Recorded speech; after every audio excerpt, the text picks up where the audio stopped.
I had to Google Michael Cusack, and then I was like, "Oh yes." It all came back to me. Yeah, that's Yeah, very, you know him. You know him. Yeah. You probably hung out with him. I had a French friend when I was living in Korea who was obsessed. He was like, "All I know about Australia is this," and it was all those Michael Cusack things. So I'm like, "Yeah, that's all you need to know. That's like exactly what it is." When I said Siggy Buttbrain to my chiropractor, he almost fell over. He's like, "How do you know that?" Yeah. Have you seen the Big Les show? No. What's this? No. It's like I similar did sort of thing. I did just see a meme recently though that it's mentions really good. that. Yeah, it's like really similar to Michael Cusack stuff. I don't think it's Michael. I think it's someone else. But yeah, it's like the same thing. Drawn in Microsoft Paint, like just a bunch of Aussie fellas, and yeah, it's very funny. There's like 2 seasons though, and it has this crazy full story arc with like aliens and shit. It gets wild. You can add what's his name? Friendly Jordies or Jordals. Oh yeah, true. Yeah. His house getting firebombed. I was about and to everything. say, yeah, his house got firebombed. Shit's crazy. And if we're listing all of our knowledge about Australia, shout out Ian Cautious. Ian Cautious, A friend I have on Instagram who featured a quick voice clip on Ultra Club 4K by Doves and Wicked Springs Eternal. Shout out Ian Cautious. Oh, dude. Wicked Springs Eternal, it like blows my mind because again, might be showing my age, but like listening to so much Tiger's Jaw and stuff like 15 years ago, and then I'm like, wait, that's like that guy? It's like, that guy. Crazy. Like, what a pivot. And like hugely successful. Like, Oh yeah, it's wild. I fucking love Wicked Phase. Yeah. So yeah, that's outside of my expertise. You guys are speaking French at this point, but so all right, we'll just fucking do it. What's up, gamers? Here we go.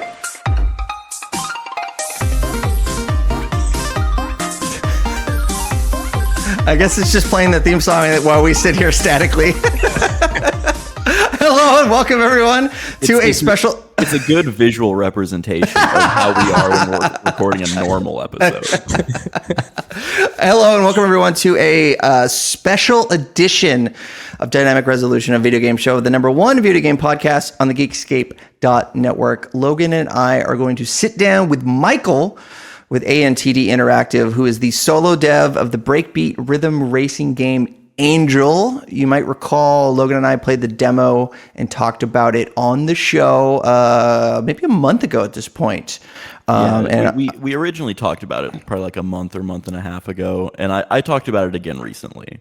Just mentioning I was going to make like a video for it because the Kickstarter was out. Yeah. So Angel imbues breakbeats with the networked aesthetics in this rhythm racing adventure. In a network devastated by digital climate change, what does it mean to be connected? That is the elevator pitch on the Steam page. And before we get into it, I want to say everyone go check it out, download the demo. It is worth your time. But Michael, graciously coming from the other side of the globe in the summertime, it's summer down there. Is it? Are you enjoying a hot Saturday night right now? Yeah, so it's Sunday morning for us, and yes, it's like kind of 32 degrees at the moment. So it's crazy over here in summer. Yeah. Oh, yeah. So it's so wild that it's summer there for you right now because where I'm at in the United States is having like a huge snowstorm, and I did this conversion earlier so that you could understand. It's currently negative 12 degrees Celsius here. Oh my throat is a little scratchy, so if I sound weird, that's because the air is so fucking dry and cold that I'm in pain. So I'm glad you're nice and warm and enjoying decent weather. Yeah. Let me see what it is. It is currently it is negative 13 Celsius in Alaska right now, which is wild that it's so cold over in Missouri. So yeah, pretty cool. So anyway, this is weather talk with the weather boys, the weather underground. All right, Michael. So tell us about your game. What was the inspiration? Where did it come from? Just give us the whole pitch, and we'll just kind of go from there. Okie dokie. And jump in like as much as you want. Tell me to shut up if I'm rambling too much, because this is straight off the top of my head, and it's been like a few years of development, and I guess it's always evolving, so it's kind of like tricky to to pinpoint one thing, but I think from memory, it was like the end of 2022. Actually, like in 2020, 2021, I was doing my PhD was on augmented reality, and as a shit, that's cool. Yeah, and so we get the fucking curveballs right at the front. Yeah, I was just casually doing my PhD on augmented reality. Well, yeah, so I was a designer by like trade, I guess, and then this guy from a university who I knew like reached out to me because I wanted to do like research. I find research like super interesting, and he was like, "Well, I got this scholarship money for it's like design, but it's augmented reality, and like basically how we can use immersive technology to like help engage communities." And so like that was coming in as like a designer where I had like UI UX experience, I guess, but like zero game experience, but always wanted to make games. And then so the first thing was like, well, I'm going to have to learn Unity to make augmented reality stuff for my PhD anyway. And so like, what's like a fun way that I can like learn the engines and stuff. And then obviously like I'm a massive gamer, like just play games all the time. So I was kind of like, how can I take some of that time that I'm like playing games and like make some of my own games as well. And I was actually thinking about this the other day, but I think I was kind of funnily burnt out on the release of Cyberpunk as well when it dropped. Because I was so psyched for that, like coming into it. I think there was a lot of those like AAA overhype end up being kind of buggy messes on launch, like around that period. And obviously Cyberpunk ended up in like an amazing place. But I think I was like super psyched for that. And then I had this memory the other day of like living in the house when that dropped, and then it just being like not kind of what I was hoping for, I guess, on release. And then I think after that I was kind of like, maybe I should just start like, I remember I got a PS2 emulator and started playing back through like all these old PS2 games that I used to love. And I was kind of like, maybe I should just start like making my own thing, like make something I want to play, I guess, rather than trying to play like other people's stuff. But yeah, so it was like that, and the need to like learn the engine anyway for my PhD that kind of like got me into it, I guess. And then, inspiration wise, it's very much like old PS2 vibes. It's the gameplay, funnily enough, it started as like, I wanted something like high speed and flow state. And it's probably like, sounds weird, but it actually started from like, how can I put basically like Tony Hawk, Need for Speed, and like Tetris like back together again, basically. And like I'm interesting.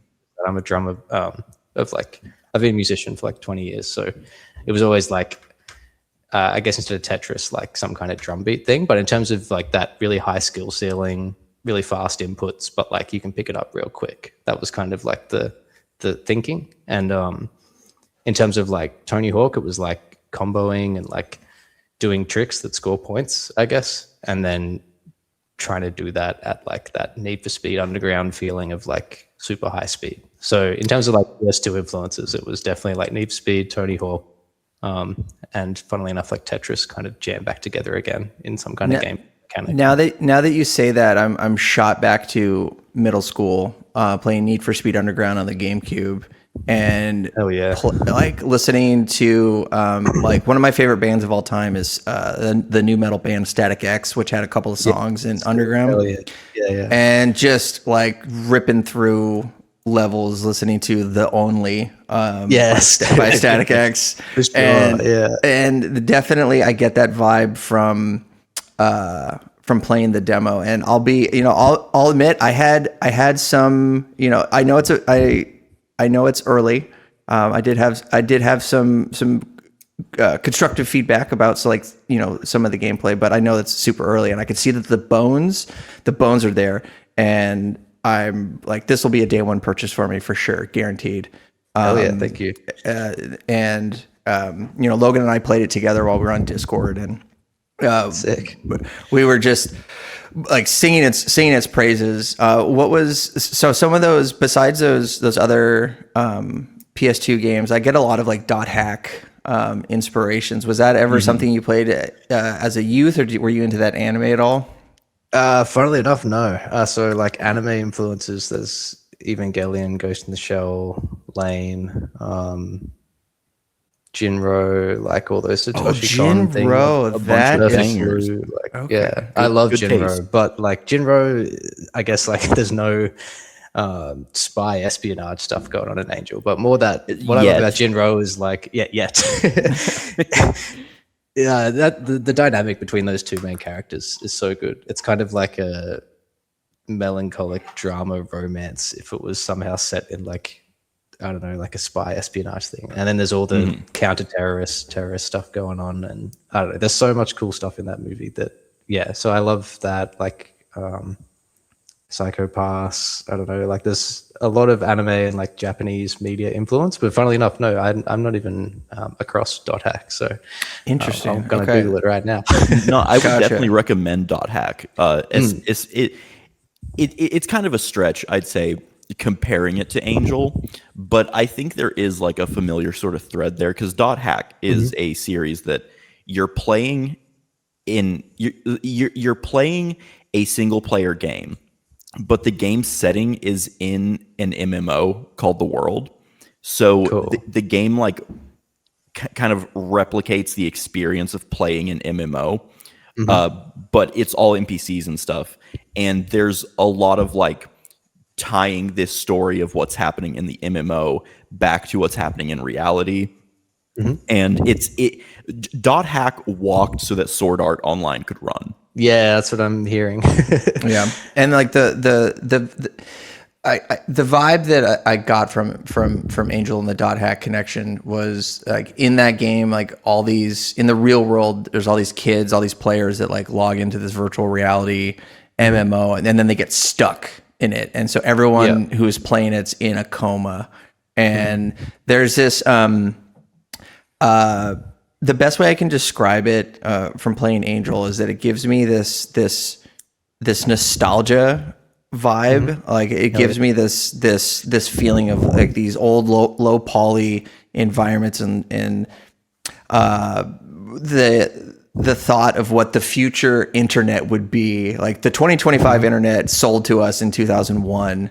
Definitely like fits there. So I would check, like the Dot Hack anime is really good. I'm definitely keen to check it out. I think it's interesting how like it's happened so much with Angel, especially when I'm showcasing it and people come up and talk to me about it, that like it's, I don't know, I guess it's like if you have similar influences or like a similar like place in time and aesthetic and stuff like that, it does end up kind of becoming this amorphous of like so many different things. And some of those are like unintentional, like Dot Hack, but it's like I can totally see the parallels. And like you were just saying, Shane, like a really big influence for it is that place in time where it was like late 90s, early 2000s, like idea of what like the internet would be. Like I love that. Have you guys seen Pulse? That like Kurosawa, I think it is the movie. Yes, and it's like a horror movie, and but it's like all of it is about basically like it's like a haunting thing, but it's like the kind of at that pre-internet start of the internet thing where people are like logging onto webcams and there's like weird shit going on in the background, or like even The Ring, I think it is. Maybe it's The Grudge. I think it's The Ring with the videotape. Yeah. Like, it's like Ring. There's this specific like thing with that era of, in particular, Japanese stuff where like they seem like at the time one of the only ones that were combining like technology and like other stuff. So it'll be like all their horror movies were like consuming through like a videotape or like the internet or like, and they had all these ideas for, I guess, what the internet or what like media was going to be in like 25 years.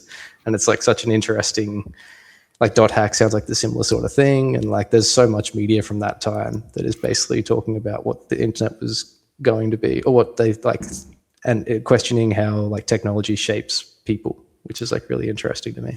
Yeah, it's really cool that you put it that way, because I've been thinking about that a lot recently with like all of my like favorite anime are stuff from that era. And I think that's kind of like the main kind of concept in that era that really captures me. It's that like using technology in a way that like by today's standards is really unique and is like a really kind of unconventional take on what technology would become.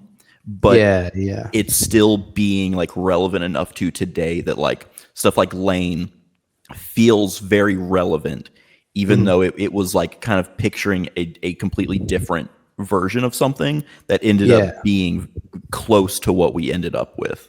Yeah. I think it's like, and I could be biased because it's like when I was doing my PhD, I had to read a lot about this stuff. So it was like a totally different lens that I realized is like a big influence, but it's all about like how technology mediates your like experience of life. Whereas everything else or other versions of media at that time would be like, there's a TV over there, but not necessarily questioning like how that is like shaping your experience or whatever. Whereas like a lot of that stuff, even like Evangelion, it's like, okay, it's, you know, when people first start watching it, they're like, oh, it's big robots, it's big Gundam type stuff. And then as it gets into it, obviously it's like really this story about like father and son. And, you know, like it's much more like a drama, an emotional drama in that way.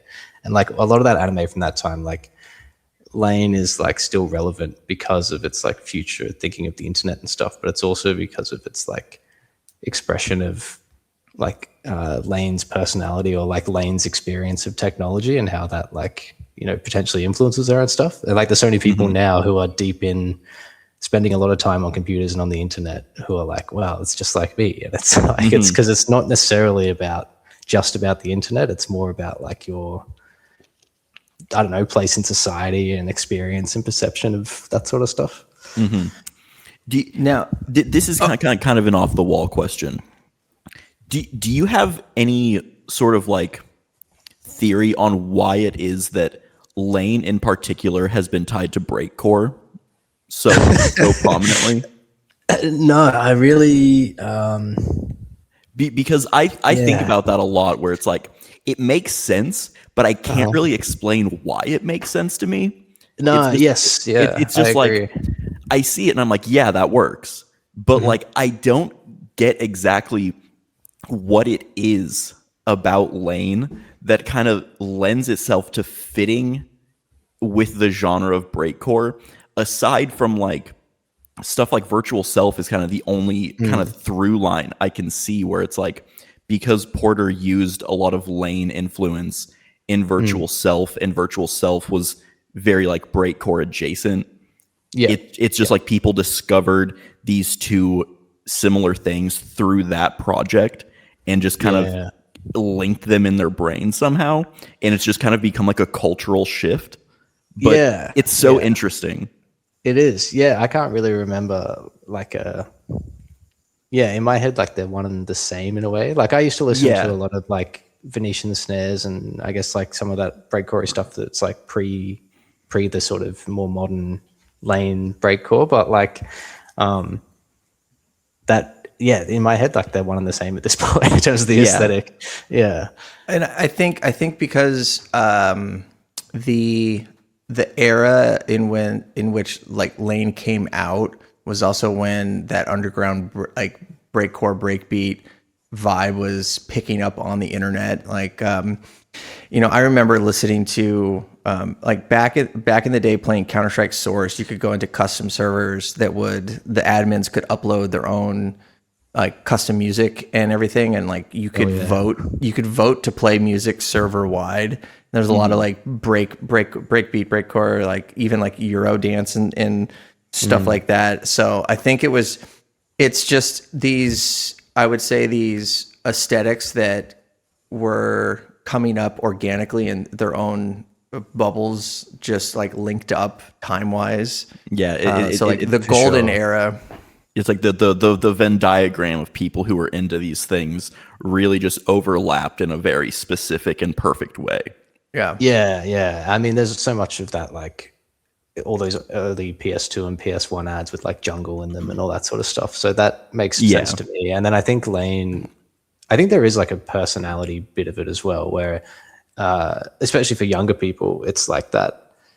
I guess like terminally online sort of like that experience of what the internet was going to be, and like being on your computer a lot, and like that Lane's character in that way, I guess like similar to Dot Hack and stuff, but that's a pretty unique like version of a thing.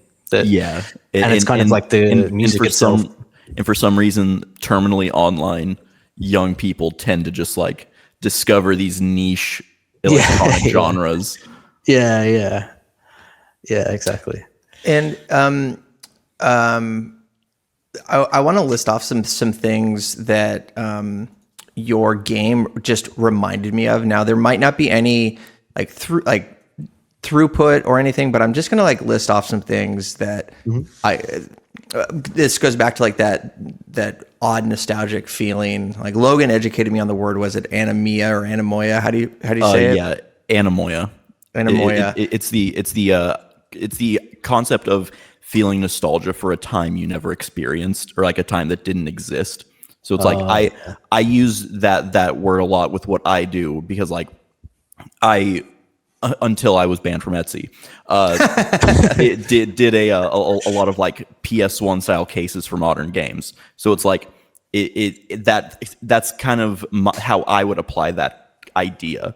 And I kind of landed on that word after I was already doing it, and just kind of realized that kind of described it well. But yeah, it's like creating a PS1 jewel case for a modern game is creating a form of nostalgia that never existed, but it's something that there are people around all of our ages where it's you see that and it resonates still. For sure, definitely, yeah. Like some of those demakes. Seeing Yeah. Bloodborne in PS1 graphics, I'm like, hell yeah.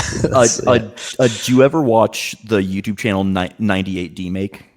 No, I haven't seen it. Okay, he was the first person I saw really blowing up with these demake videos of games, and he's what inspired me to make PS1 cases for modern games, because in his video he would always show a physical case for the game, and then it wouldn't be a playable game, it would just be a video he made. But I remember seeing that, and I was like, that is the coolest fucking idea I've ever seen. Yeah. And that before we started recording, I asked, I was like, I got to know how old you are, because you're either my age or you're 22, which I think goes into the fact that these younger kids are really getting into Windows XP, and that 2000s bubble Fruitiger Arrow, which I didn't know what the hell that design concept was called until the youth were talking about it. Yeah, when it was coming out, I wasn't like, oh, that's Fruitiger Arrow. I didn't. Yeah, I don't think that term even actually existed until a couple years ago. I'm pretty sure I've read that term was never used. That's something that's just been applied to that era of design. There had to have been on some design paper that the lead Microsoft devs, when they came up with the default Arrow theme, or was it before Arrow, the Arrow glass stuff from Vista and 7. But which now that we're talking about it, I think it's so interesting that when I was a kid, the 70s and 80s were what everyone was getting into. And when I was in middle school, Bell Bottoms and That 70s Show and all that stuff was super, that was the thing. And now the kids nowadays are really into Windows XP and breakbeats. And I'm like, this is how our parents must have felt when we were watching That 70s Show and other 80s nostalgia. But I'm going to list off some media that playing your game reminded me of, and a couple of these are going to have zero throughput, but I'm just going to tell you what it reminded me of. The first one is a short anime series. I think it was 6 episodes, called Blue Submarine Number 6. Are either of you familiar with that? I'm familiar with it. I've seen it. Yeah. So it's an anime where the Earth is flooded, and there's fish people get evolved, and there's a war between humans and these fish people. But there's all this sunken city and forgotten technology, and that's something that Angel it scratches an itch in my head. I love the sci-fi concept of forgotten technology. So the anime Big O, where everyone I love the Big O so much. Everybody forgot. Everyone had amnesia at once, and so you're discovering in the show, they discover old military bases and research facilities, and I don't know how to use this computer. There's also a couple of episodes in Cowboy Bebop where they have to interact with technology, or like they have to figure out what the hell a VCR is and like a beta machine is. So those, like, Angel, like, scratch that itch for me, like the forgotten tech, like sci-fi trope. Even more so, there's if you're not familiar with like the 40K universe, like mankind like forgot their technology over the span of 10,000 years, and they regress to the point where mankind is worshiping machines as like gods, and like there's spirits that live inside machines. 40K is something that like I absolutely have to get into. Every time I hear about it, my friends tell me about it, I'm like, this is the coolest shit I've ever heard. And I just haven't like put the time into it. I bought Space Marine 2 because I'm like, this just looks fucking amazing. But yeah, I know like the more I look into 40K, the more I'll be like, this is just the best shit ever. It's so cool. There's like 100% up my alley. Yeah, there's a lot of stuff there. And the one thing that like I said, that from the year 30,000 to 40,000, mankind regressed, and they forgot how to like make some of these spaceships and machines. Their mechanics are now tech priests that worship the machine spirit and the machine god, and there's these entities that live inside of everything. But there's one short story where like AIs and true thinking machines are verboten. They're abominations against mankind. So now if you need like a robot or an AI, they actually just take a human and lobotomize them and make them perform these tasks. So it's really like fucked up. But there's a short story where an AI that controlled a battleship came through the warp and had been stuck in the warp for 10,000 years, and it came back, and this AI was like so disgusted with mankind, like, wow, you devolved over the course of 10,000 years. You can still conquer the stars, but you've went back to like Stone Age like approaches and everything.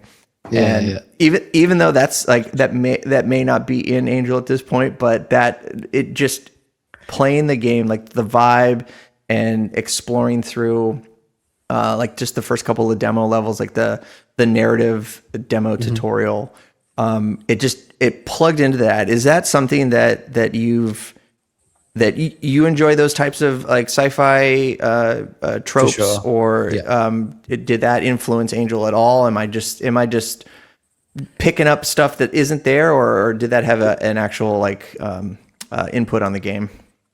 Yeah, no, definitely. I mean, not those specific like animes or 40K, but like those tropes, 100%. Yeah.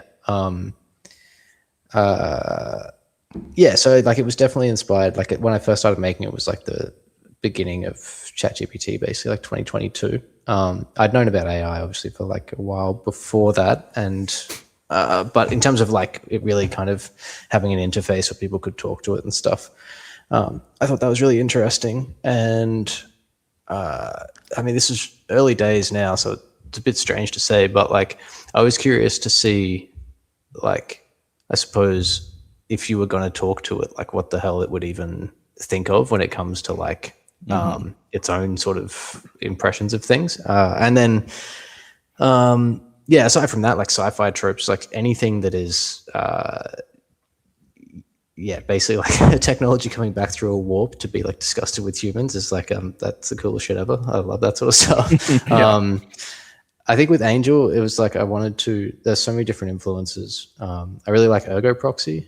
That anime, like I love that. And it's weird, like something like Ergo Proxy, like plot wise, I guess influences Angel a lot, but a lot of it is more like aesthetics and like vibe more than anything else. So like in Ergo Proxy, there's I can't even remember what they're called, but like there'll be those scenes intermittently where it's like, it's basically like a council of, it's like higher ups. Fuck, what are they called? Anyway, there's a lot of like kind of this omnipotent, omniscient, like being, all-knowing thing that kind of like lays comment. And Ergo Proxy is so like philosophical, and then there's still kind of like the character stories, and Lane's the same. It's like characters, but then there's some kind of broader like techno philosophy stuff going on. And I think that's probably if I was going to land on like a trope, that's the thing. And that same techno philosophy is like what you're talking about with 40K or like any of these sci-fi tropes. It's always that like, you know, what happens with humans and technology and where is this all going? And like, how could it end, or how does it like shape people and how they think about things? And yeah, definitely those sci-fi tropes are like 100% in there. I think because I haven't like fully finished the whole story. I've got like all the main plot points and I'm working on the third act at the moment. But one thing I want to do is like, it's equal parts, I suppose, like emotional in a way, like a Kingdom Hearts sort of Final Fantasy is like a big influence emotionally. But then the other part of me loves like a more brutal, like 40K or like, I guess more like dark and evil sort of thing. And so I want like both those parts in it, where in like some way it feels almost abstract, like a Souls game or something story wise, but then at the same time it has like a that more Kingdom Hearts or Final Fantasy like emotional side to it. So it's kind of like blending those two, where I guess Angel the character is very like omnipresent, and Souls like I guess is like one way to describe it, but like 40K like influences, and then your interactions with Echoes is more like the Kingdom Hearts Final Fantasy, and like trying to blend those two worlds because I like them both equally. And I definitely see that working in the game very well too, especially like just the way you've set up the game's story. And I know in my video I mentioned the sentence aspect of it, where I kind of theorized that you would be like picking different word combinations for these like kind of like abstract sentences, and you had said privately that was a thing that you were doing or was going to be in the game or something. So I see that very well lending itself to that sort of story. Yeah, basically whenever you finish one of those little like races, not in that first tutorial area, but then like every biome after, every time you finish, not like the main boss race, but like an individual short task, I guess, you unlock a data fragment, and there's 6 per biome, and every fragment you collect, it gives you a chance to change the word in that like particular sentence, I suppose. So, and that word is always just a pronoun, but that pronoun like kind of dramatically changes the meaning of the sentence most of the time. Like if you use the word I versus like you or us or we, it's like it takes on a pretty different meaning. So like, and the idea is over the course of the story mode, there was, how many biomes are there? I think there's 14 biomes in the first 2 acts, which is like all the different areas. And so 14 times 6 or whatever, you've got 100-ish of these like sentences that you rewrite. And then in the background, the game keeps tab of basically like, what's the majority? And then there's like 4 different endings depending on whether you chose like majority you, majority I, majority we. So it's got like a bit of replayability, but it kind of shapes where the story goes. I mean, not like, you know, absolutely dramatically, but there's definitely changes. And so like, hopefully everyone's experience of it is a bit different, and they feel the impact of like which words they chose and what consequence that had. Yeah. No, I guess we can. You know, you're very easy to talk to, and we're clicking very well, and we could sit here and I could just talk about a cool shit with you. But tell us about your game dev. Not that I'm not enjoying sitting here talking to you. No, all good. Yeah. I really want like. Sorry, I'm cautious of time. Otherwise, I could just go on. Yeah, just chatting about cool stuff. We got all day. It's the day. Okay, it's the day off. But I love talking to game developers. I also love talking to like indie devs. So what was is this your first game? Is this your first experience with designing anything like this? And then tell us about what started off on like going down this route. You mentioned your PhD, but were we like, hey, I could make this a game? What jumped you into that pool? Yeah.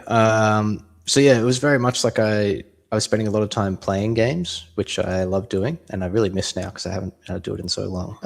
But I was kind of like, at the time I was like, I should take some of this time that I'm spending playing games and just like make my own games. I was playing music for like 15 sort of years before that, basically out of high school, and I kind of winded that back a bit, and then so the creative itch like shows itself in other ways. And so this was a way that I could do at home by myself. Like I didn't have to. The difficult thing about playing with bands is you've got to get everyone in the room together, and like it's always a group effort, I suppose. So yeah, that sort of like kicked it off. It's my first game. I don't have any dev experience, and I don't really think of myself as a dev, to be honest. Like I there's stuff that true devs would see in my code and be like, my God, what the hell is this? I have like a bit of the design background. Like I did my master's was in UX design. And then since then I really got into I was doing a lot of graphic design for like, I don't know, gig posters and album art and all that sort of stuff. And so it's like, I feel a bit more confident in that space. But yeah, so game dev is my first game. I don't know what I'm doing at all. Everything is made like on the spot basically because I need it. And it means there's like a shit ton of rework where, like before I build my first save system, I don't even know how to build a save system. So I just have to like try and build one. And then like it just works, but then falls apart in the craziest ways. Or there's a bunch of stuff that I'll go back to my code like a year later and realize like, yeah, there's a way better way to be doing this, and sort of like improve things. And I think that what's super valuable, like you mentioned before about constructive feedback, I'm super keen to hear that stuff because the real challenge is like, I don't know what I don't know. Like everything game design wise is I've played a lot of games, but I've never like made my own. And it's not till you start making your own that there's stuff that you realize is like so obvious to you because you made it and not obvious to anyone else like who's playing it. That always happens. So the only way I can like get better at that is by like watching people play it and like hearing from people. And like there's so many examples of when I first started showcasing the thing. It'll be like the start of the first act cutscene, like camera pans down and shows the character like, and in my head, everything points to the character should drive forward. And I would watch people just turn around on the spot and drive off the back and just like, interesting. Yeah. And I'm like, okay, well, I guess I got to put some kind of barrier there because otherwise people will just like, they'll just do the exact opposite of what I would have thought. And there's so much stuff with like quest design and even like race design where it's impossible for me not know where to go. Like I can't ever put my head in the perspective of like the player truly. So there's a bunch of stuff where I'm like, I think it's pretty obvious that you do this, this, and this. And then I watch someone play it and they're like, what the fuck is this? What do you mean? Like I was supposed to go there. And it's like, so much of that is probably the hardest part I've found of game dev. And I think the only thing that could have made it easier, which wasn't intentional or unintentional, was like, I chose this strange mashup of gameplay of like things that I thought would be cool, but it means I don't really have any like point of reference. Like I can do some things like Need for Speed has like big arrows to tell you when to turn, and like I can do stuff like that. But if you're like, I'm going to make a first person shooter that's a lot like Quake or something, then like for the most part, you can like reference back to Quakes for like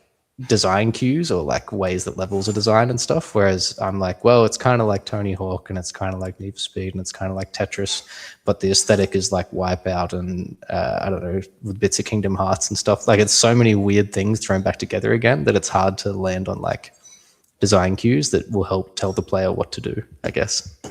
Yeah, no, and you know that reminds me of like when since this is your first foray into this and you're learning, you're seeing people experience your vision differently, and you're like, it's so obvious to me to drive forward, but everyone's going the other way.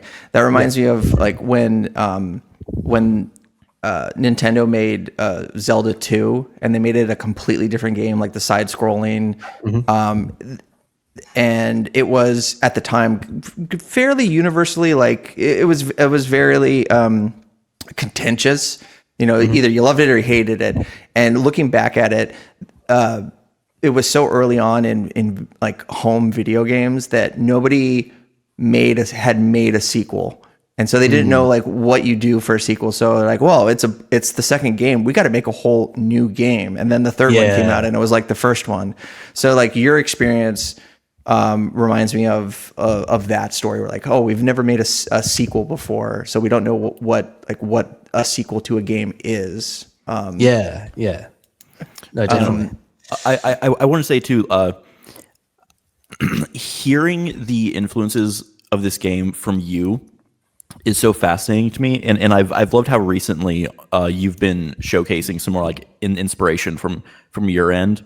Like I pretty quickly picked up on like the game feeling like if the game feeling like Crash Team Racing to me. Whereas like the way that was a huge influence for the story mode, which like you're the only person out of the thousands of people that I've talked to at exhibitions and stuff. You're the only person that's like made the through line. Yeah, because it's like it felt very obvious to me because like the way the level structures are, there's so many. I won't say so many paths you can take, but like there's a lot of places where like the path can kind of diverge into a different direction, and there's so many mechanics like the way that you change layer that you're on, where I felt like a fucking genius the first time I went off a ramp and I missed the level, and then I just like switched layer to be on top of it. And then like it hit me like, no, that's what I was supposed to do. And it's like in stuff like that feels very Crash Team Racing to me, where it's like there's all these like weird paths you can take where they're designed to be taken this way, but the way the game feels, it kind of inspires this sense of like, oh, I found like a hidden thing. And that's cool. It's like it's just like a secret thing I discovered. But then I saw recently you posted Jack and Daxter was a big inspiration. And that's not something I immediately thought of, but like once I saw you kind of explain it in that video, I was like, oh, okay, no, yeah, that makes perfect sense. Like that does feel very much in line with how Angel feels. If you put like so firstly, like, have you guys played enough of the story mode to sort of get to like past that first tutorial area? There's like a next area. So that area, I think for most people, it's like something I've been working on for forever and will continue to until it comes out. But ultimately, like I think that area or like that introduction to what the story mode can be is like hell confusing. And I recognize that, and I want to like, I just keep iterating on it. It keeps getting a bit easier and a bit easier. But like, if you knew the influences, I think it becomes less confusing. But obviously, I can't just say like in the game on the screen easily.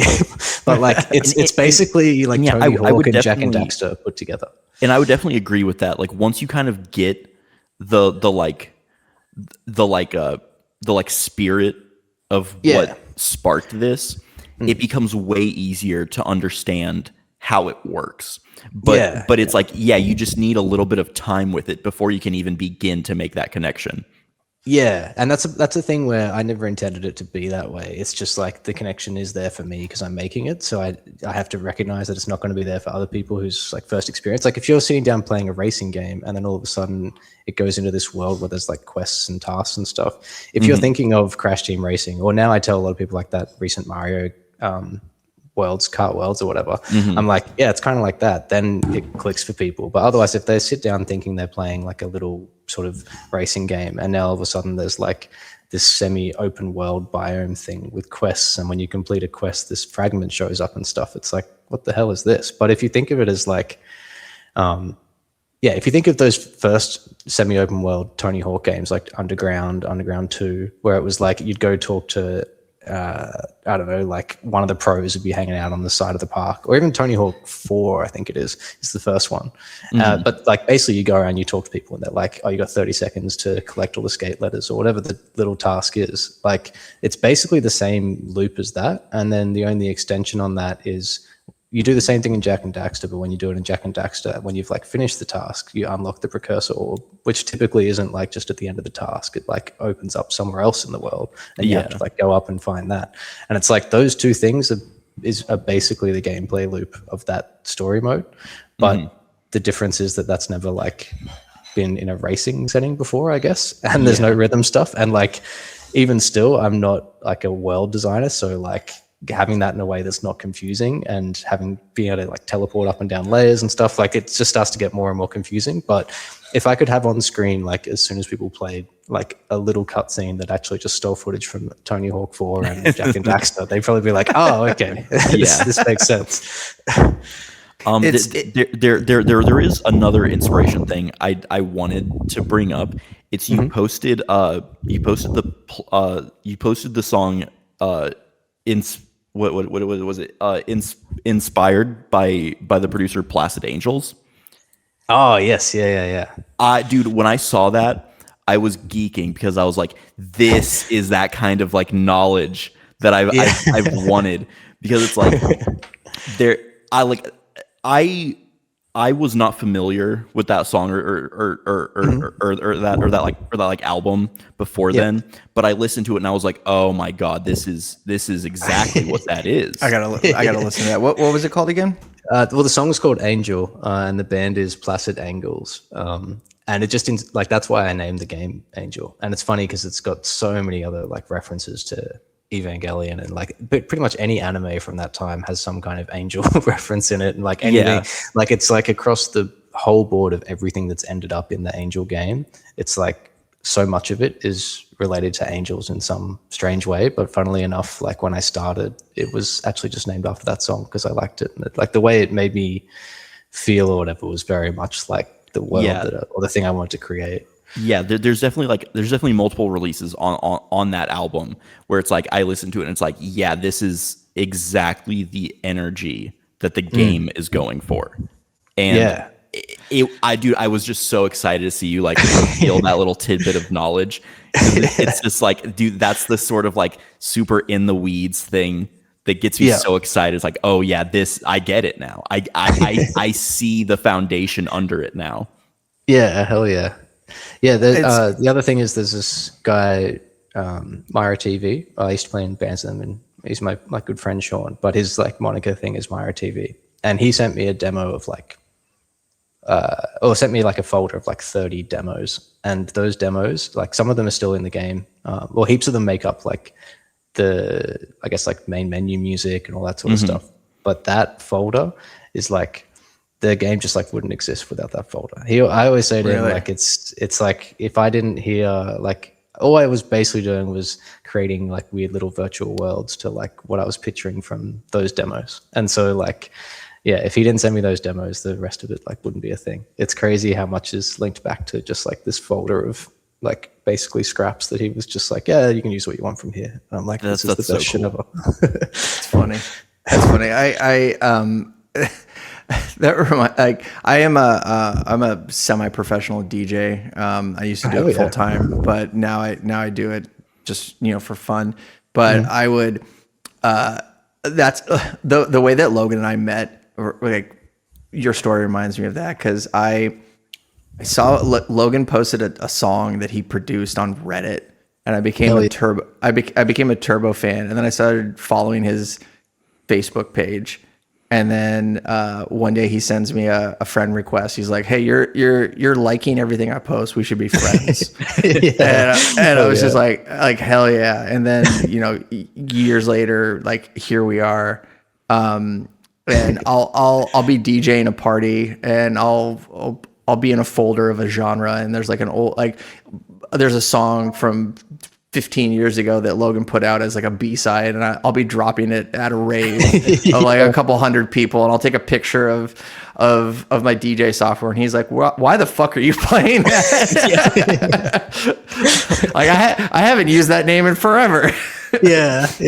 It's so funny. Like some of the songs in Angel, like still just have the names of the demo where there's like no, like they're Myra TV like songs, but he's never put them out. So I just gave them whatever the file name was, and he's just like, "Can I at least remaster those before you put the game out?" Like, some of these like, I hate the mix on that thing. I'm like, I don't know. It sounds good. I love the mix. Yeah, yeah. Like no, it's supposed to sound like that. And it's funny listening to you to talk like pick up, because I never played Jack and Daxter. I was a Nintendo kid, and I played Tony Hawk, but when I started playing the like tutorial like intro, and then like you had like a few like closed tracks you could play. I can't remember exactly what they were called on the interface, but you had the tutorial, and then you had like I don't know. I think it was just called like Tony Hawk Pro Skater mode, correct? Yes. Oh, yes, yeah, that's yeah, what it the was. Yeah. That's what it was. Eventually, when that's fleshed out, that'll be exactly that. It's like 2 minute, well, not 2 minute runs, but like one course of the track. But you have like 10 different objectives, which like that arcade mode is not even close to finish, but it's kind of there at the moment, where it's like you got 3 different tiers of scores, you've got like things you can collect, all that sort of stuff. Sorry, Shane. Oh no, that's I appreciate the insight, because I now I remember I was like THP, like Tony Hawk mode. But the feel of the game, like actually like racing, reminded me of Star Wars Episode 1 Pod Racer. Yeah, I've got that a few times. Yeah, so it's interesting that I love that game too.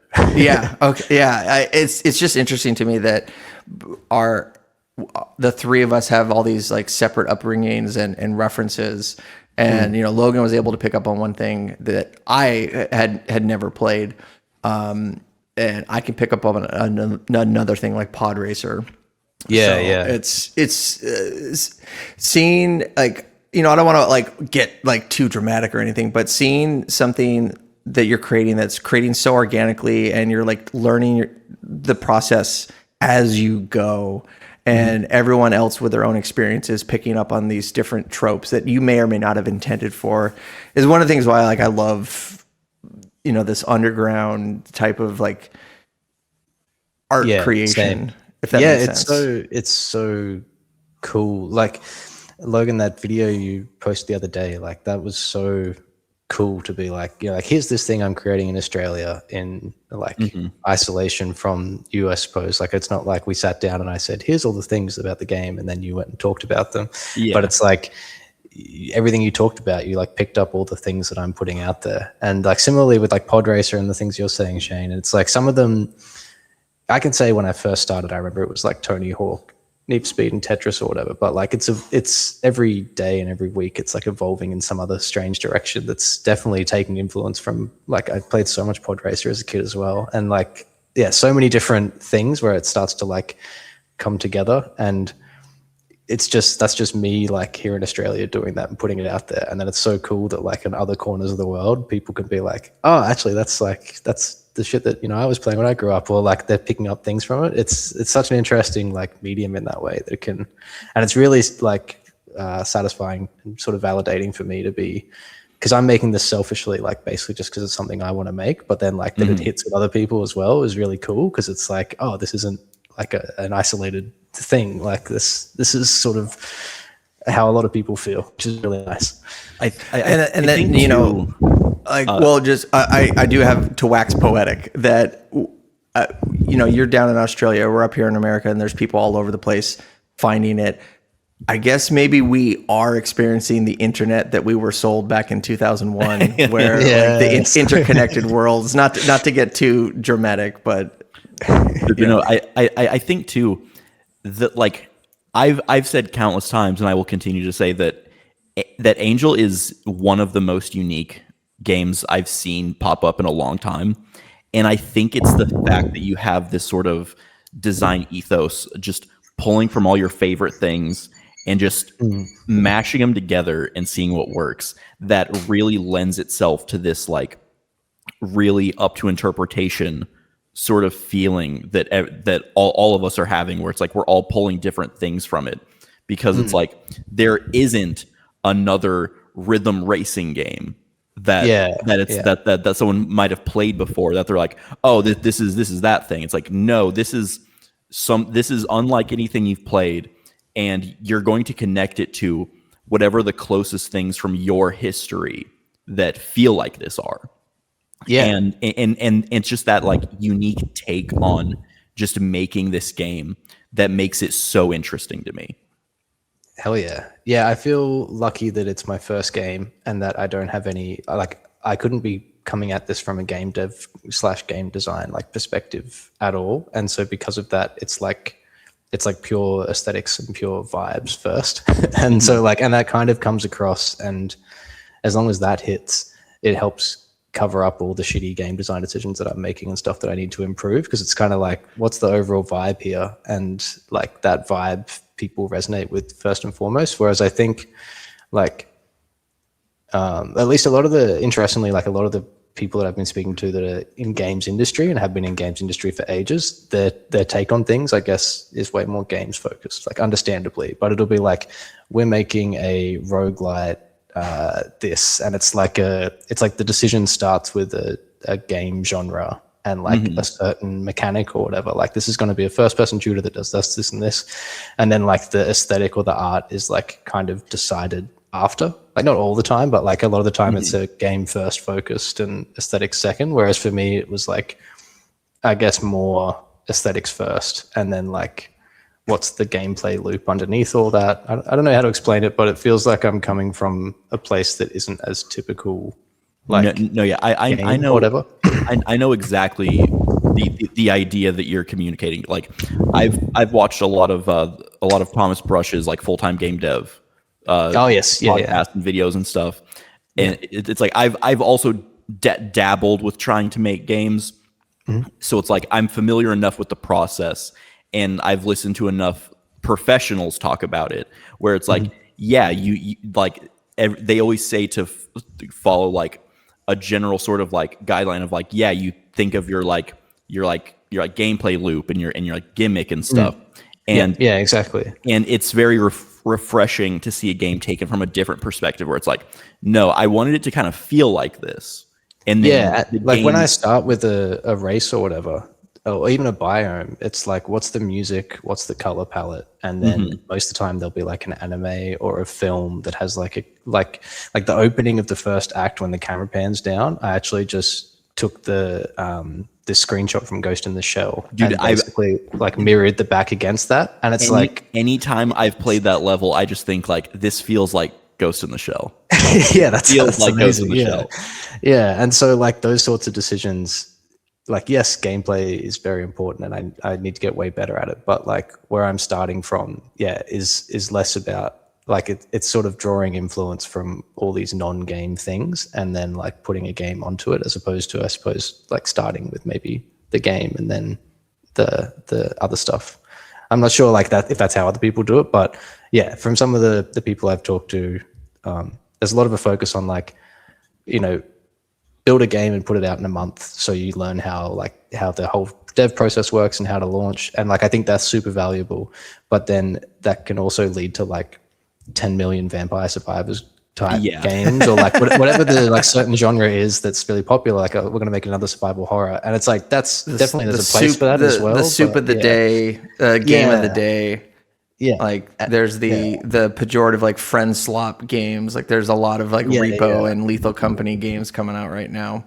Yeah, like it's got that lens of what's the biggest, trendiest thing, and like I'll make my own version of that in 3 weeks or whatever. And I think there's a place for that for sure, in terms of like if you're a student and you want to like you just learn to like make a game, that's like hell yeah, go for it. But I guess the lens I'm coming at it from is, not to sound like wanky, but it's a bit more like I have a full-time job. I don't need money. I'm not trying to make this like million copies sold game. I'm just trying to make like this art thing that is like based on all the art that I like put back together again. So it's kind of like got a different perspective in that way. Yeah. And the one thing that I want to, I was just checking the Steam page to refresh my memory. I can see that you're active on the discussion page and you're interacting with people. And I think that is something that is, like you're doing it right. And I don't know if that was something that was told to you, or if it was just something that you picked up naturally, but like interacting, like if someone, makes a post that is, negative, you're responding and you're like, hey, thanks for these posts. This is helpful. This is where I'm coming from. So keep that up. Keep talking, even with if someone, and now Steam can be a fucking dumpster fire when it comes when it comes to comments and stuff.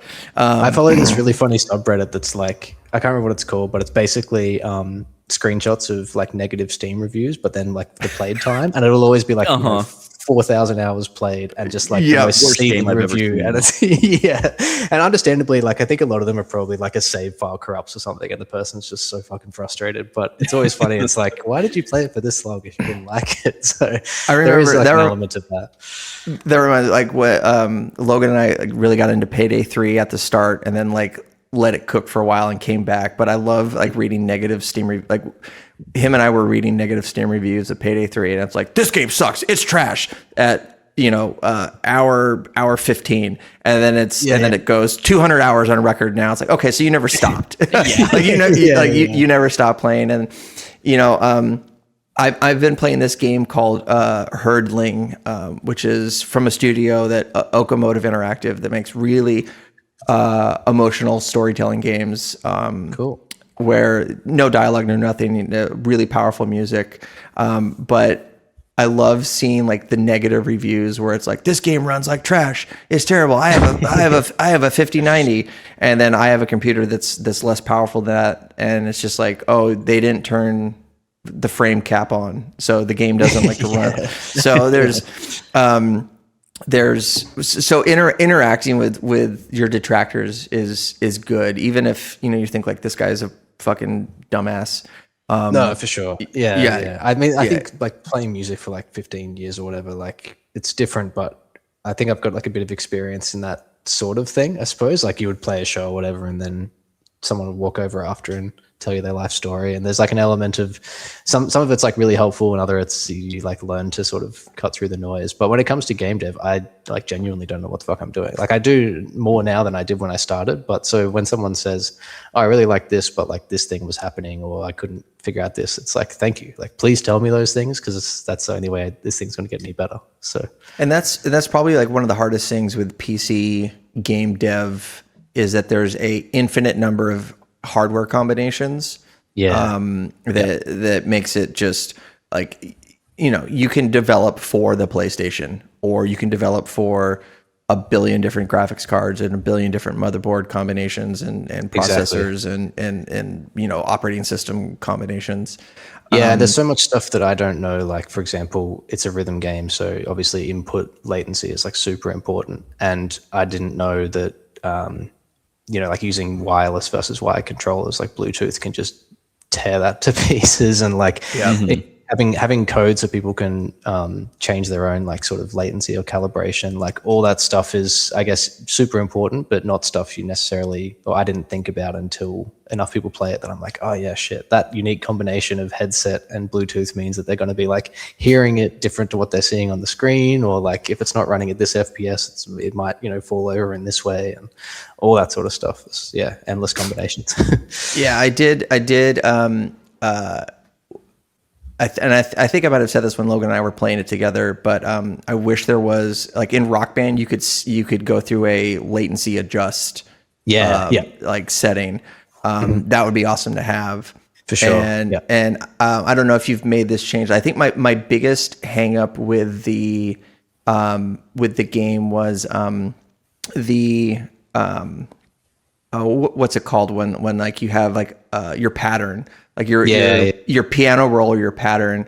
I wish that I could see it coming like from off screen, like early. That was, I think, that was the thing I was bitching about the most, is like the pattern would change, and it's like, oh, I have no fucking idea what's coming, and like I'm not good enough yet. Have you had like similar feedback like that? And I saw that you demoed it at PAX Australia. So what's some of the like feedback that's been like presented to you? We're like, oh, that's great, I didn't even think about it.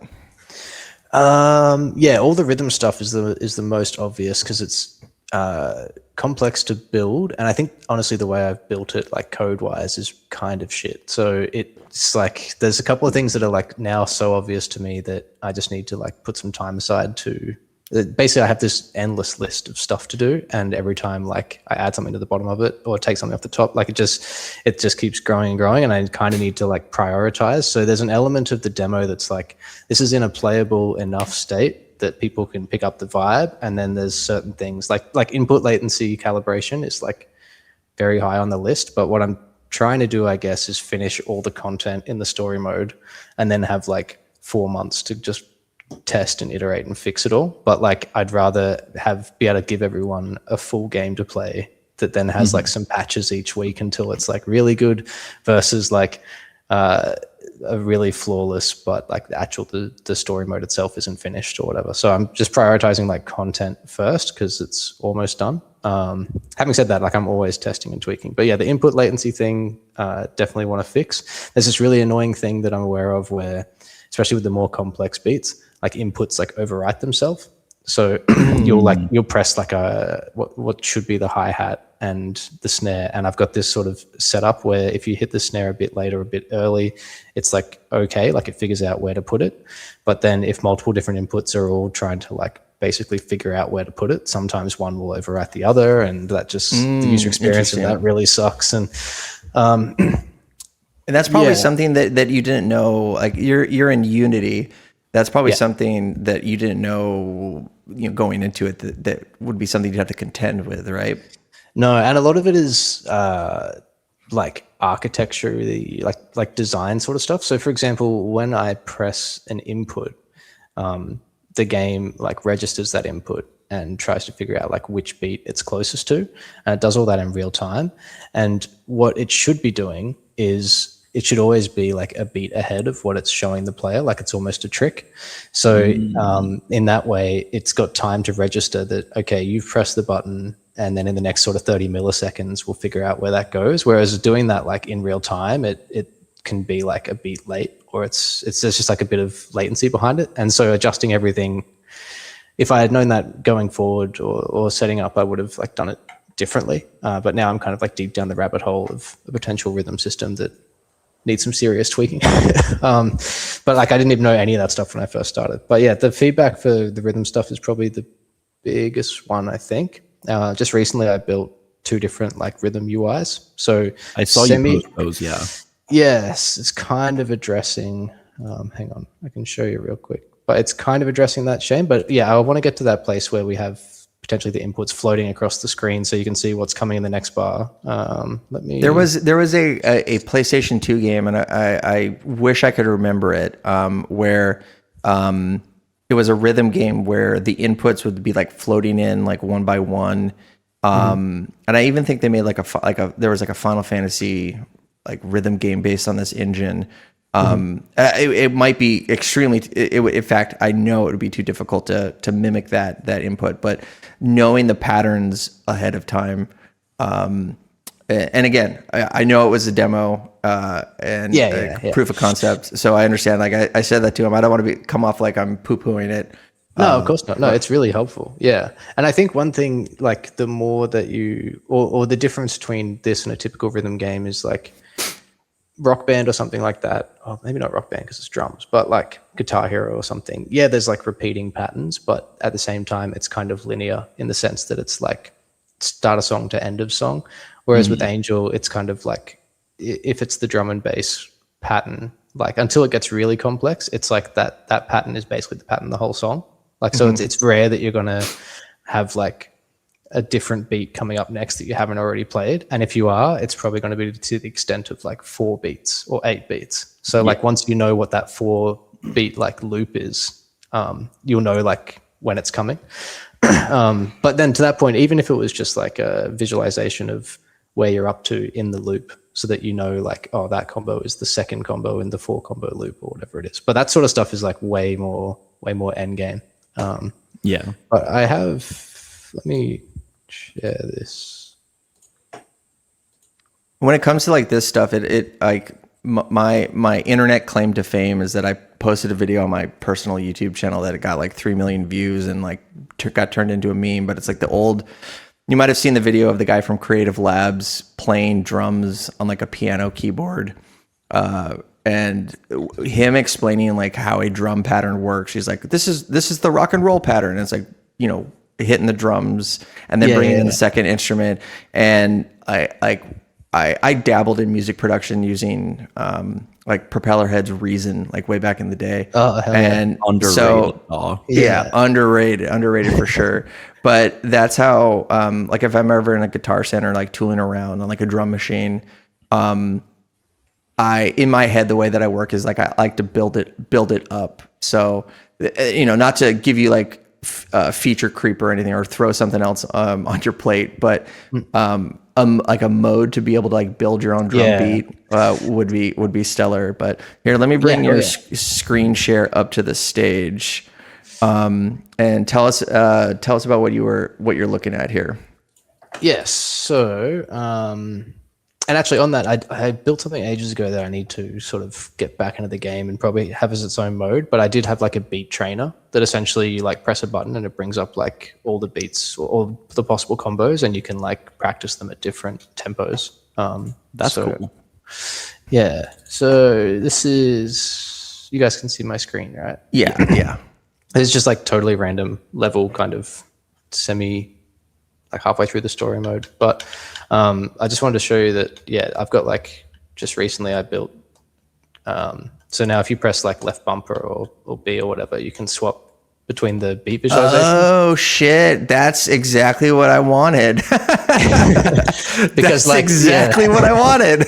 Because this is more like a sequence of view, I guess, and it makes way more sense to like basically everyone. It's way easier to rationalize what that means in terms of the rhythm than the like text. Exactly. Whereas like, so this text, funnily enough, if you think back to like Tony Hawk combos, like it's always a like a kickflip plus or whatever. Yeah. So that's what inspired the like text of it. But like, if you're not a drummer like me, you're like, what the hell is kick snare and what button does it relate to and how does this all make sense? So now you can like chop and change, because some people came back and were like, oh, actually we really like the text one. I was like, all right, well, you can have both. But so now people can do that, and then over time I'll probably improve this one because this is just like a prototype, but at least it's showing you like what inputs on what beats in a much more straightforward way. That's it. 10 out of 10. That's exactly what I wanted.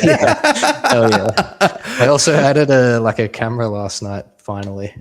For forever. Oh shit. Okay. The right stick has that's just cool. been like changing the song, but now it's like you can actually look around the world. So don't really need it in races, but in the story mode, when you want to like explore stuff, you can actually be able to pan around, which is nice. And you know what? I see that too, and I'm like, oh, I could use that to make such cool like atmospheric ass camera panning for a video or something. Well, whenever I was making like reels or screenshots, it's like that's what I would do to then take the screenshot or whatever. And I'm like, everyone can just do this. Give them the photo mode. Like, why am I restricting this? But that looking at that just triggered Zelda Ocarina of Time. Like seeing the I always refer to it as like the piano roll. Like seeing everything, like what's coming up or what you need to do, like when you're learning a song on the ocarina. My biggest complaint, you just solved it right there. Hell yeah. Glad to hear it. Yeah. So since you got your game engine up, is there any other stuff that you're like really proud of that you want to show off, or anything else that you think is like really cool that might be in the works? Like the floor is yours. Jeez. If anything, I feel the other way, where I'm like, don't look at this, the horrific mess behind the scenes. But it's funny because with my experience in Unity, I see an awful lot of those little yellow triangle exclamation points too. So this feels very homey for me. Yeah, these are all the horrific logs, which will be fixed in due time. And a lot of it's just I don't know, stuff where I've just got animations. Like, there's a lot of shit where I will put an animator on like something and then forget that I've done that, and then because everything's like at scale. So for example, like it's not called the Y. This is just my dumb name for it when I first started way back in the day. But like everything that exists in the game world in the story mode, I guess, is here in like this like wired object. And so there's like all the different biomes. So like the Act 1 biomes, and then like the Act 2 biomes. And so every biome. So are all these maps kind of like built on top of each other?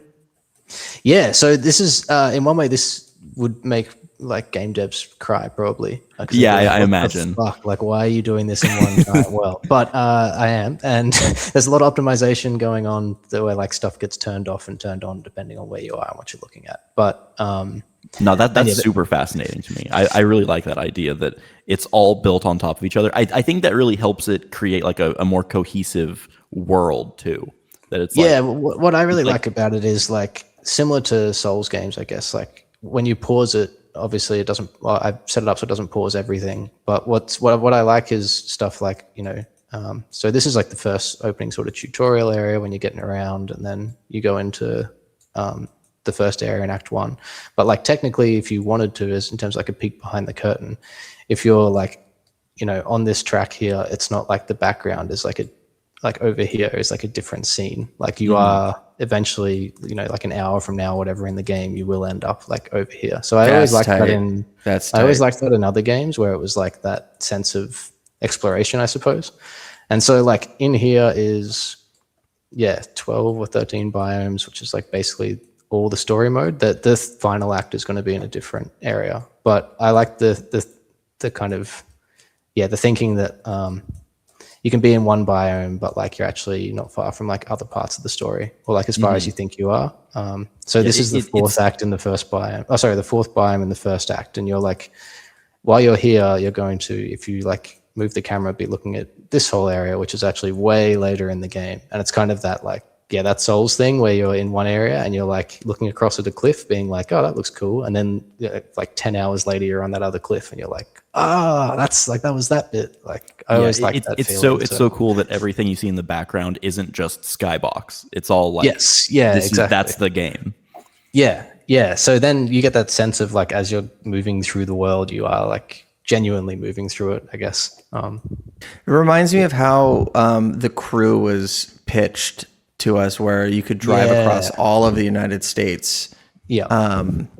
Which is not to say that your concept is derivative, but like that's a really cool, like everything good ideas exist naturally and organically.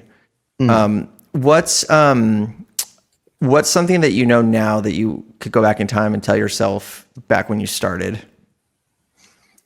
God, there's so much, but probably I'd probably redo the rhythm aspect of things. I still might, but I probably would in terms of the code of the rhythm stuff. I would hide everything. I would push everything back one beat in the combination. So that basically gives me an extra like 100 milliseconds to do all my processing before showing anything to the player. And then what you can do is like, so for example, like with the latency calibration, that's basically, I think anyway, like what's happening in other rhythm games is like what they're showing you is beat 1 and what you're hearing is beat 1. Like everything of your experience is beat 1, but in terms of the calculation, they're actually at beat 2. And because of that, they give themselves like an extra, let's say like 60 or 100 milliseconds of time to like do all the processing and then give it back to you. So then if you want to calibrate your like settings a bit differently, you're basically like calibrating that extra 100 milliseconds of like window space. Whereas if I was to build a calibration thing right now, like I don't have that like extra room to play with. So I can't really shift anything, if that makes sense. Okay. It does. That's like my problem. So I need to basically I need to push everything on the processing side, like back a beat so that there's room to like, if you need to move it a tenth of a beat, you actually can. Whereas everything for me is happening like on the beat that you're on. So it's kind of, you end up with this weird thing where like technically there's 20 to 30 milliseconds of like input lag. And most of the time it's like not noticeable to the player, but like it can lead to all sorts of weird stuff. And if I wanted to say, let the player move everything back 20 milliseconds, like they actually couldn't at this point in time. So I need to basically go back and fix all that. It's really cool to hear you explain all that because like, I've really loved what I've kind of picked up just playing with Unreal Engine and other things where it's like you kind of get a peek behind the curtain of how games work, and that's a bit of like rhythm games that like I grew up playing Guitar Hero and Rock Band all the time, and it's like that's just kind of like some knowledge that's behind the scenes that like it feels on par with like first learning that like, oh, everything you see in a game is just a zoned off section that the developers let you see. It's just like understanding that bit of like how games work. That is so fascinating. And I didn't like, I was the same. I didn't know that before I started. Otherwise I would have built it that way from the start. And to be fair, I don't know if every rhythm game does that, but like just from my reading and my understanding, I'm like, oh, that's how they do that. That makes sense. Like, whereas when I started, I hadn't even considered that. And actually similarly with the zoning off of worlds, like that was a really funny one that it only clicked to me in the shower like 2 weeks ago. I was like, oh, that's how I need to do it. Where like I just had these massive invisible blocks like blocking people from areas, and then like if they unlocked the next area, you'd like turn the block off so they can drive into the next. But the problem with that is like people who are like diehard Angel fans, they would like find these little gaps in the demo. So they'd message me and be like, oh, I'm, in this area. And I'm like, how the hell did you get there? Like, there's no way that's supposed to be in the demo. And it's because they've like jumped off some corner and like driven between the two invisible blocks in this certain. That happened to me. I did that on accident. I was playing, I was playing, I don't know if you remember Logan, but I was playing one of the Tony Hawk modes. And I fell off the track, and I was in the environment, and I'm like, I don't think I'm supposed to be here. yeah, exactly. And then it only occurred to me, like, so every biome has like a big block, invisible block anyway, that's like sets the post-processing and like tells the game when you're like in that new area. And I was like, I can just have it so if someone drives into that area and that's not unlocked yet, it'll just respawn them. And like I can just use that block. I don't need these other like big invisible blocks that do nothing. But it took me like 18 months to like put that together. So yeah, that's I like hearing stories like that where you literally have your shower moment. Yeah, it happens to me all the time. With like, there's so many systems where I built it one way, and then I'll be driving to work, I'll be in the shower, and I'll be like, obviously I should have done it that other way. And then you just go home and like tweak it. But yeah, the only one that I can't really do is, or am hyper aware of that I haven't been able to like put the time into fixing, is the rhythm stuff at the moment. I know it's like 60% there. Like the idea is cool, and with simple beats, it tends to work, but there's still a bunch of stuff that like, if anyone wants to get complex with it, they're going to like be pretty disappointed with. So that's kind of on the list of stuff to tweak. The bones are there, man. The bones are there. Yeah. What's something at this point? Is there anything that you've brought up to this point in the development cycle and you've scrapped? You're like, okay, you know what? This just doesn't work, or the vibe's not there, or when you've demoed it like at PAX and stuff, people were just like, hey, kill this. Is there anything that you've realized hasn't worked out?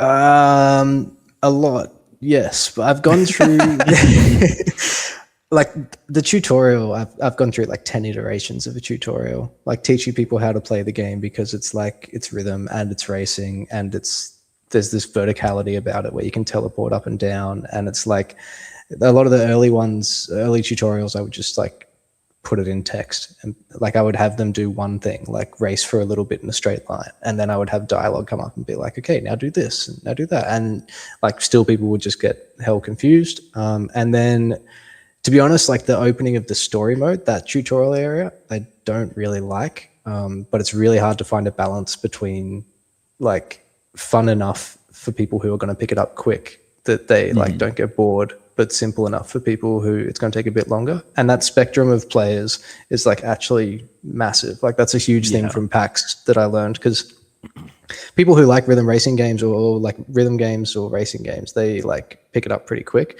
But when you're at PAX, it's like anyone and everyone who wants to play a game can come through. And people would walk past, funnily enough, anyone who walks past and says, I'm not very good at rhythm games, they'd sit down and just like smash it, one shot it perfect. Like they'd be amazing at it. Yeah, and that's a really good feeling where I'm like, okay, like this is the thing that's clicking. But then the next person will come along and wouldn't even like understand how to accelerate. And it's like, how do I teach people who have no like understanding of what this is trying to be to like pick it up quick enough without making the people who are more experienced bored? And so yeah, when it comes to a tutorial, there's been so many like, how do I onboard people in an effective way? And I think the latest demo, I think it's at a point now where like, hopefully it makes sense. But like I tested a lot with my girlfriend. She's my like really, really helpful sidekick, where I can be like, here, play this. And like, if she Did you just call your girlfriend dumb? Is that what you said? Of course not. No. Rhythm racing is very complex. That's what. Good. You have a future in politics, my friend. So yeah, like if I can give it to someone who's never played it before and they can like one shot the thing, I'm like, okay, I think this is in like a good place. But yeah, I scrapped the tutorial a bunch of times. I've thought about scrapping the rhythm stuff a bunch of times. I do think that the current tutorial level is impeccable. It's like a perfect tutorial in my opinion. Granted, I'm saying that as someone who like, I get how you play the game. So it's like, take that with a grain of salt, how it applies to other people. But I think that the most recent tutorial is perfect. Yes. Yeah. Thank you. Yeah. I'm showing it at Type A game show next week, and it'll be really good to just like have people come through and play it, because yeah, every time you just watch people pick it up, you can like learn, and I'm more confident this time that people will just be able to like get it and play it, because that's a lot of the feedback I'm getting. But that's been like 2 years or at least like 15 months of the demo being out and tweaking it to get there. So yeah, and then otherwise there's lots of other stuff I may still scrap before the end.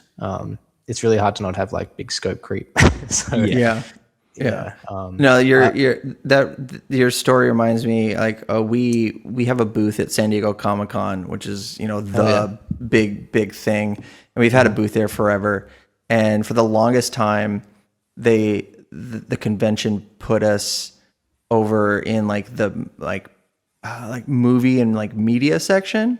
So we'd be across from like Legendary Pictures and like Konami and like Nickelodeon, and you'd get all these people that are like walking by and they look at the t-shirts we're selling and they're like, oh, are these free and stuff like that. So it was, we weren't getting the audience we needed. So they moved us to small press, and it was like, hey, this is like, we're a podcast network. Here's the comic books that we're making. Here's the movies that we're making.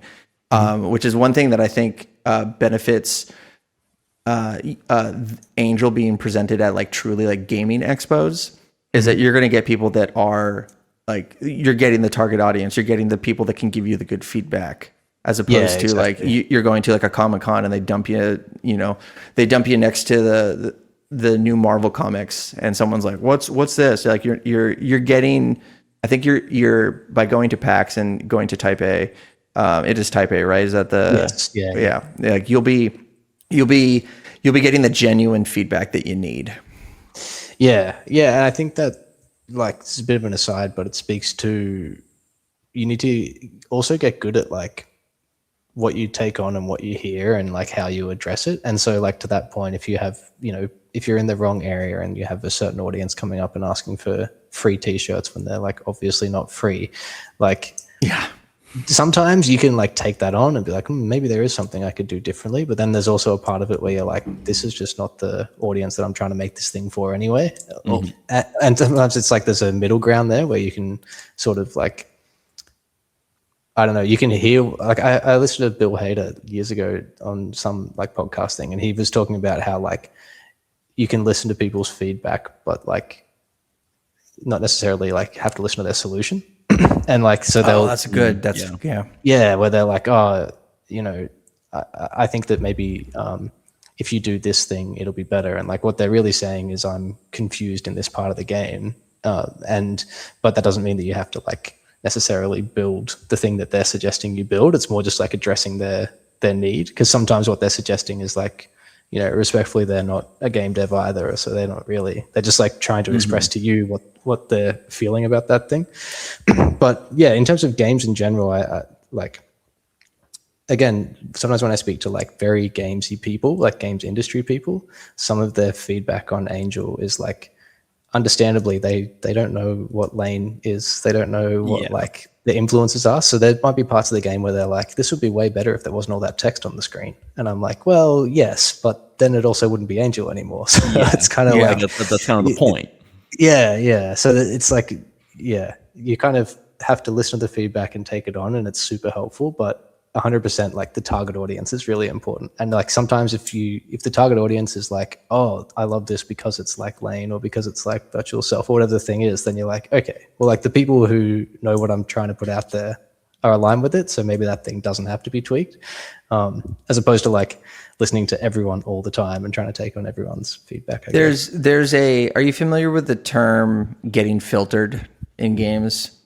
No. It's something that I've learned like fairly recently, but It's kind of a like negative gatekeeping pejorative, but I learned it when Armored Core 6 came out, where people would get to the first boss and just like give up, and it means that like, hey, they got filtered out, and the pejorative that goes with it is they were just tourists and they weren't the target audience for it, which, you know, could be, you know, that's a discussion for another day, is like, do you want the wide audience for your game? But you know, somebody who doesn't understand, that's a conversation I run into a lot. Like I literally had it 2 days ago when I was talking to, I probably shouldn't say, but I was talking to someone and they were like more games industry, and it was exactly that sort of thing. It was like, all the questions are about basically like, how do you capture the widest audience possible?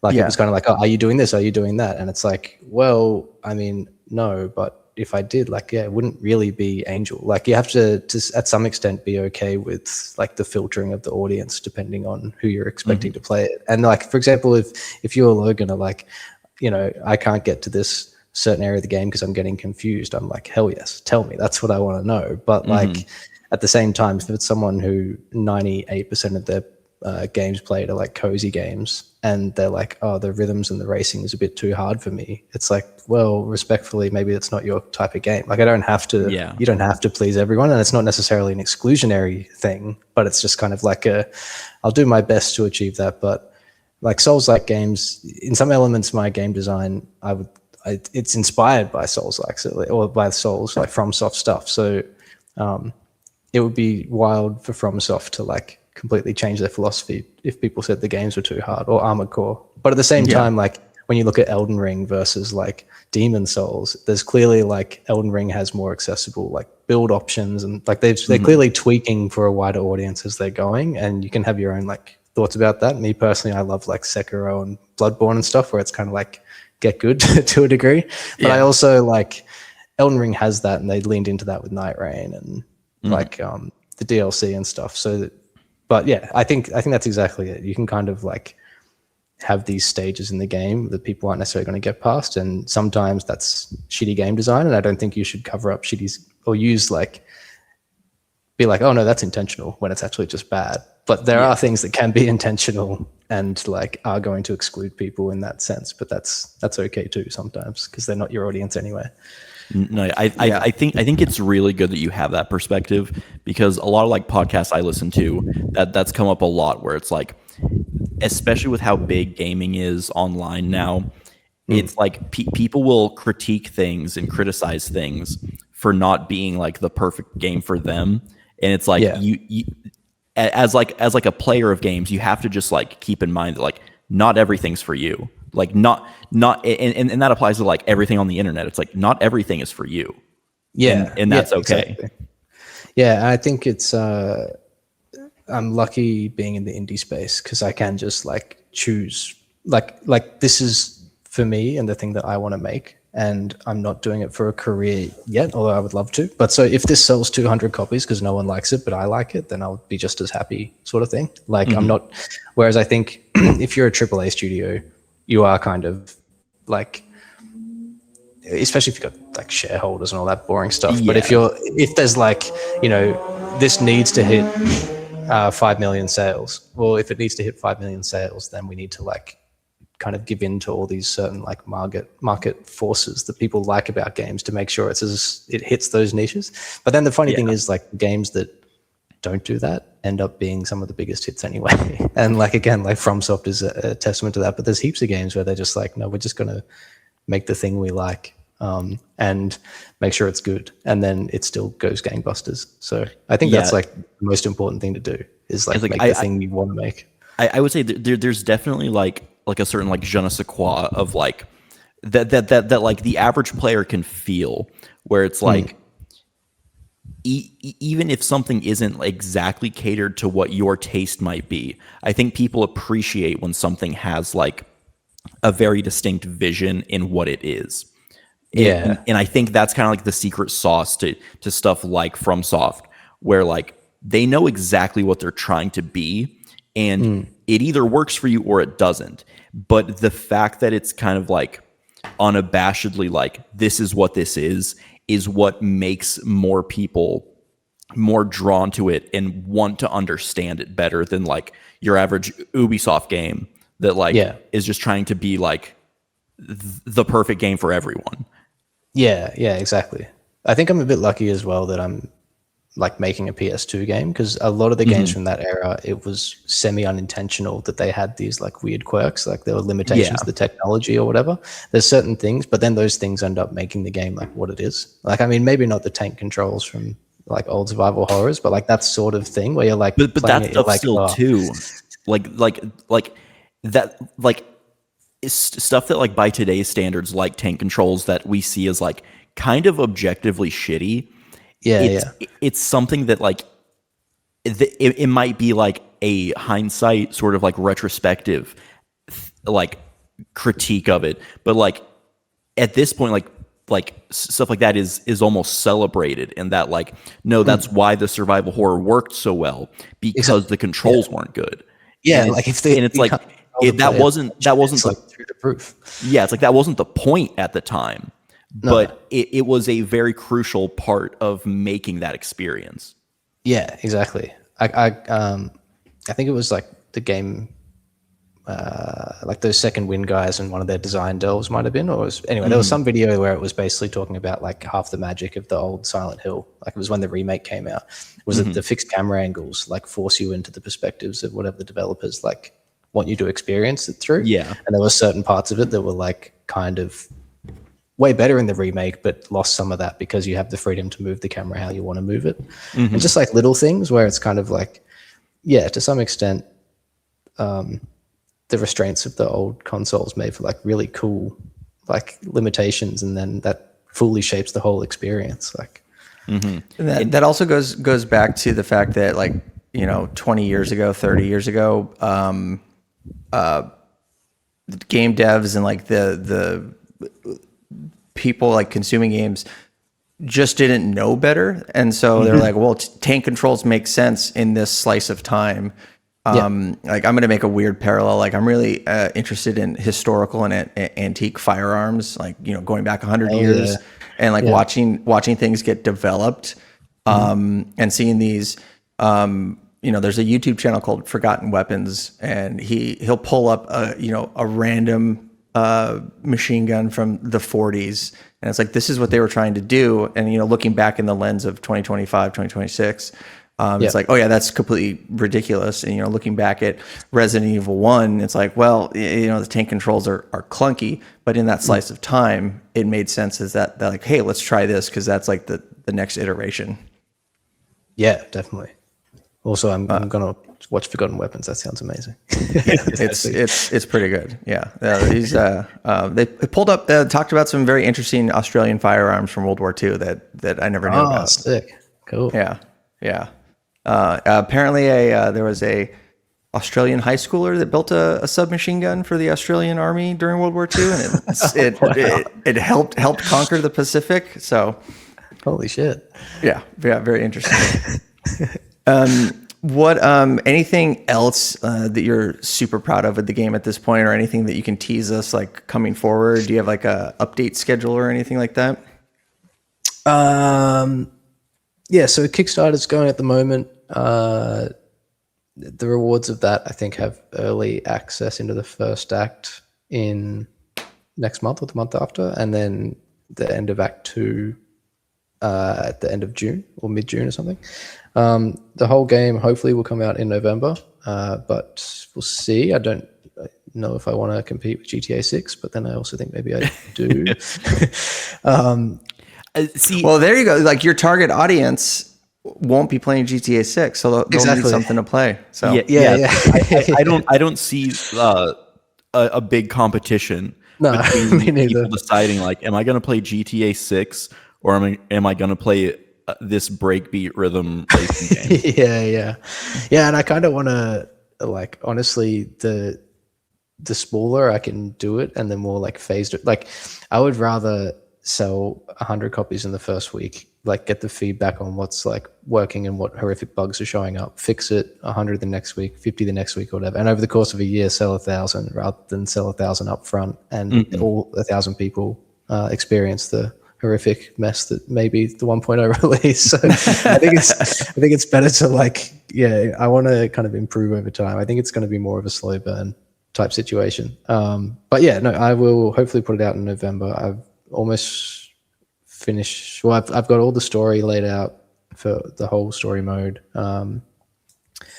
It should be, I reckon, 8 to 12 hours, depending on how people play it. Like at the moment, I've had some people test through to the end of the second act, and it's been 6 to 7 hours. And then, the third act is going to be a bit more streamlined and straightforward, but the races will be a bit harder, so it'll probably be a bit more replayability. But yeah, I think the full thing will hopefully come out in November. Kickstarter will finish in a couple of weeks, and I think that's pretty much it. I'll just be trying to do as many conventions and sort of exhibitions and showcases and stuff as I can. In terms of like features and stuff, I guess I can sneak peek at. So like obviously the arcade mode has that Tony Hawk thing, but it's semi unplayable at the moment. You can get to the end of a race, but you don't get anything for it. But that will be fully fleshed out, so it's like a proper arcade mode, I guess. And that is the Tony Hawk mode is basically just the same boss races, but with all sorts of different like goals to achieve, like getting 3 different types of scores and collecting secret tape type stuff and all that. So that should have a lot of replayability. Every area in the story mode, the adventure mode, it's like a biome and there's a boss race at the end of it. And so it's really easy for me to basically like lift and shift all those boss races out and put them as a separate thing. So I used to have it in the demo and I've taken it out, but what I'm going to do is have 2 types of the story mode. One is like pure race and one is the adventure mode. For anyone who wants to like drive around in the open world and do all the exploration, they can. But if you just want to do like straight up race and smash out like the 15 races back to back, more like a fighting game or like a racing game, I guess you can do it that way as well. So that's built, not all the races, but like the functionality for it. So yeah, the full release will have 2 different types of story, I guess, for people who don't want to do the 8 to 10 hours of big stuff. They just want to jump straight into the races. And then the arcade mode will have a marathon mode, so like a endless runner style thing. That's already semi-built, just for people who want to like just absorb like the mix and slowly get like a bit trickier. And then like long-term stuff, eventually I would like to port it, but I genuinely have no idea how to do that, so I don't know what it entails, so I don't want to make any promises. Well, that actually brings up a question, not to cut you off, but it's very on topic. Okay. I'm playing on Windows. Logan is playing on Steam Deck. Have you run into any have you dabbled with like the Proton layer or anything like that? Or is it just a coincidence that Valve's Proton was able to get your game to play on Steam Deck? Yeah, pure coincidence. So I have done nothing. Hell yeah. Yeah, I was so stoked. Yeah, when people were talking about that, I was like, wow, that's amazing. I'm like, I don't even own a Steam Deck. I would love to have one. So there's been no Steam Deck testing. There's all sorts of like shitty things. Like if you play on an ultra wide, the UI doesn't scale. So don't do that. Yeah. Okay.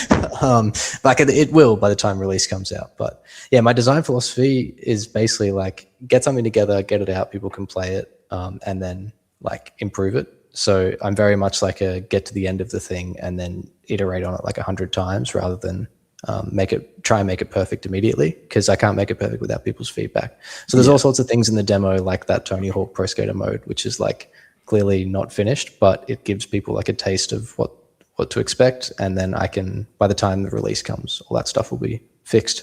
I'd love to have multiplayer. I'd love to have a track editor, like build your own tracks. Not music. Really I don't think I can really do that, but yeah, definitely the way that I build tracks is basically just a bunch of different like prefabs chucked together with some settings on them. So I think I can create an editor for other people, and I have no idea how to do like even the beginnings of code for multiplayer. So that's like but obviously it's the type of game that I think really lend itself well to like multiplayer of some kind. So that's on the horizon eventually as well, but not anytime soon.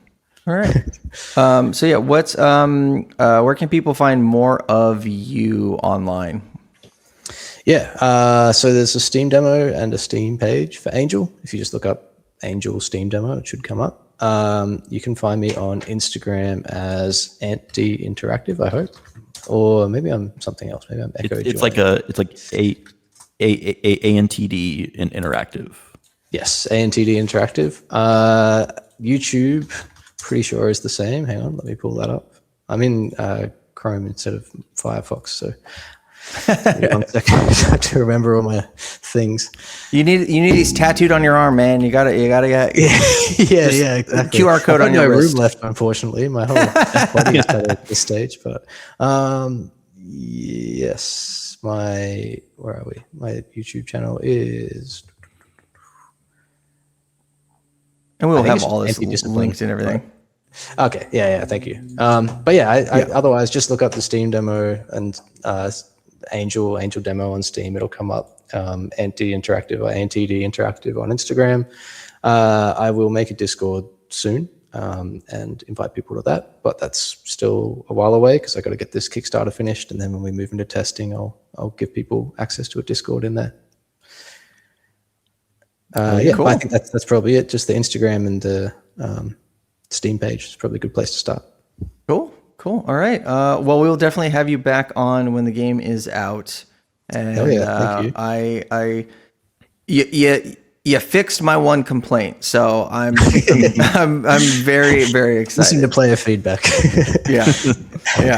So, and like Logan suggested it, so I wanted to hate it, but you won me over. So I got good taste sometimes.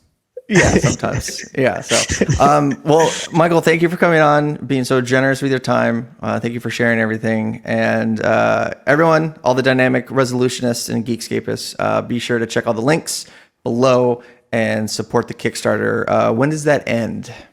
I think it's about 3 weeks, so mid-February. Yeah, perfect. Not sure the exact date.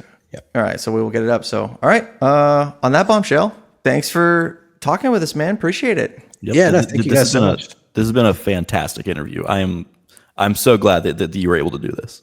Oh yeah, no, thank you. It's been really fun. I can't believe what the time is. It feels like it hasn't been that long. I could keep going for like another hour and a half. But yeah, anyway, thank you very much. Looking forward to it. Yeah, thanks for chatting. Yeah, right on. All right, so see you guys see you guys next time, everybody. Bye. See you guys.